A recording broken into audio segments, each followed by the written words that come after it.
Who says you need a medical license to perform an organ transplant? Apparently not Sugeon Simulator 2013, which has no problem leaving a comatose patient to the mercy of your medically untrained hands with a collection of sharp tools at your disposal.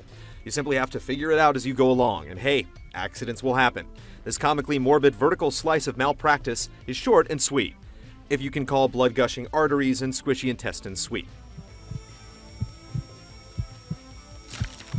After a brief tutorial on how to manipulate your individual fingers and wrist movements, you're ready to tackle the game's heart, kidney, and brain transplant procedures. Each stage requires you to carefully excavate almost every organ in the patient's body to reach the one you're trying to replace. But of course, it's entirely up to your discretion on exactly how careful you'd like to be. Delicate precision seems like the obvious method to breaking and cutting through rib cages or slicing organs at specific incision points. And it is, at least in theory.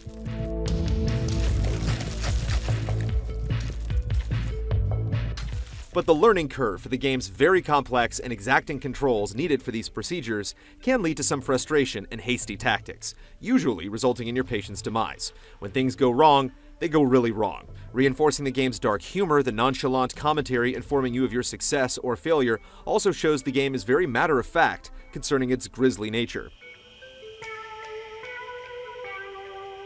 In order to avoid a tragic result, you'll have to keep a watchful eye on your patient's blood loss rate, utilizing a syringe to stabilize it whenever necessary.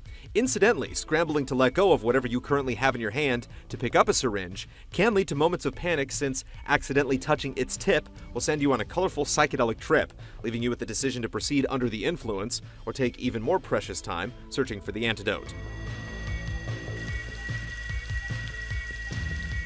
While the physics-driven gameplay really showcases the interactivity of the game, it does create its fair share of clipping issues, as well as occasional moments of difficulty in spatial navigation.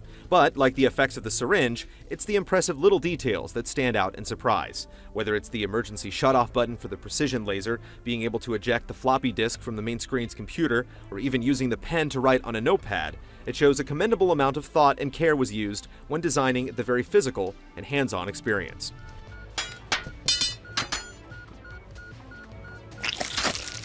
Sugeon Simulator 2013 won't bring any aspiring surgeons closer to their dreams. What you will get, though, is a condensed but fun experience in the role of pretend doctor and the medical disasters you can impose on your pretend patients. It's a dark, gruesome, and hilarious take on this life-saving vocation, though you'll probably end up ruining more lives than you save.